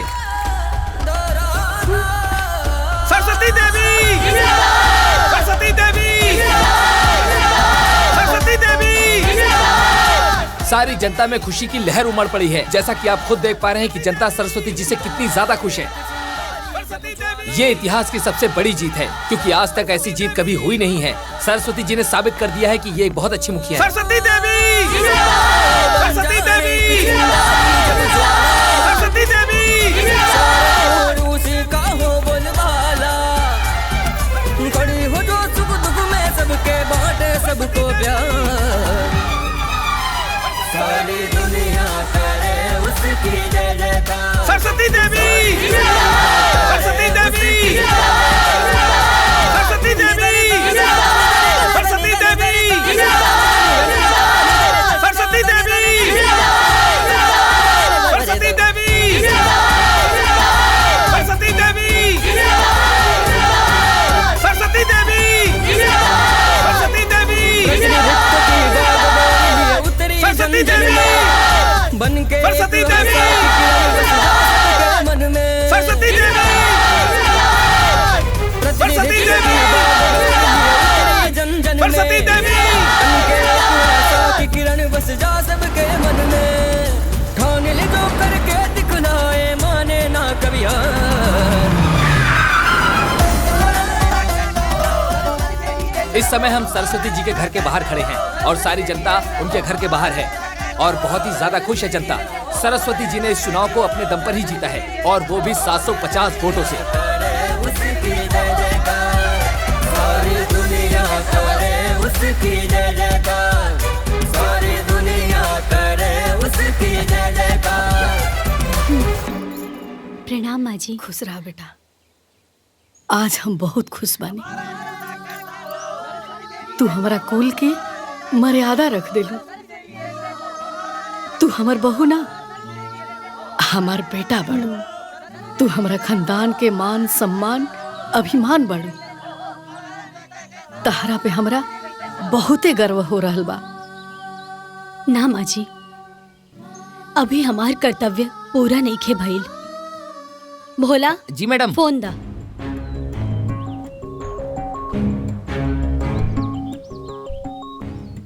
जी, आपको कुछ सेंड किया है मैंने।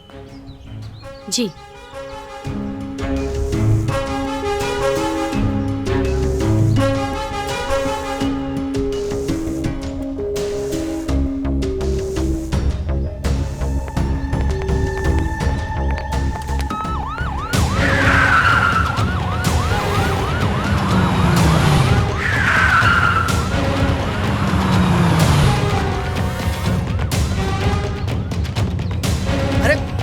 भाई का भाई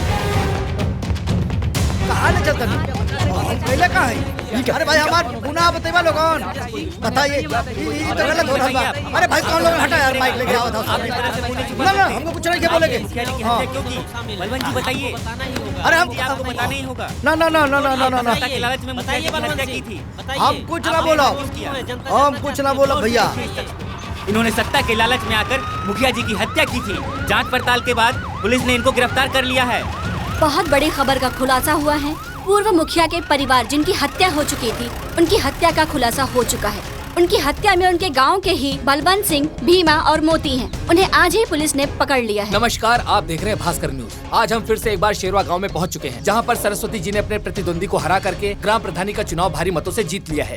सरस्वती देवी जिंदाबाद। क्या आप बता सकते हैं कि इतनी बड़ी जीत इतनी आसानी से कैसे हासिल की आपने? आसानी से, जब अपनों का साथ और बड़ों का आशीर्वाद सर पर हो तो कोई भी बड़ी से बड़ी मुश्किल आसान हो जाती है। ये सब मेरे बड़े बुजुर्गों का प्यार और आशीर्वाद है। यहाँ के समस्त ग्रामवासियों को मैं दिल से धन्यवाद करना चाहूंगी, जिन्होंने मुझे इस काबिल समझा कि आज उन्होंने मुझ पर भरोसा करके मुझे इस पद पे खड़ा किया। और मैं उन सबसे वादा करना चाहूंगी कि मैं आपका भरोसा हमेशा कायम रखूंगी। अभी अभी पता चला है आपके परिवार के कत्ल के बारे में। बलवंत सिंह, भीमा और मोती गिरफ्तार हो गए हैं। इस पे आप क्या कहना चाहेंगी? अभी तो सिर्फ मैडम वो गिरफ्तार हुए हैं। अभी तो उन पर बहुत कुछ मुकदमा चलना बाकी है। तो आपके पास कोई सबूत है? आपको क्या लगता है उन्हें गिरफ्तार किस बिहाफ पे किया गया है? मेरे पास पुख्ता सबूत है उनकी गिरफ्तारी का। सबूत है? कैसा कैसा सबूत है? एक्चुअली मेरे दादाजी के कमरे की सफाई करते वक्त मुझे मेरे दादाजी के कमरे में हिडन कैमरा मिला था।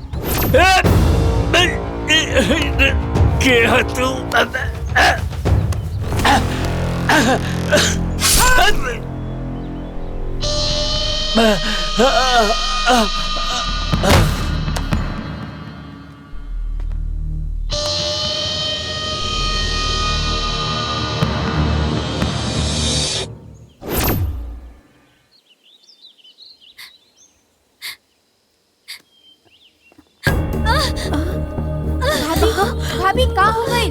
भाभी बेटा भोला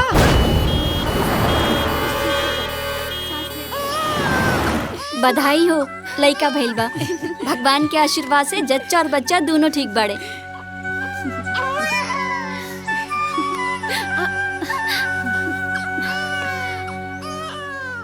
इला बेटा, हमरा कुल के दीपक, हमरा खानदान के आखिरी निशानी।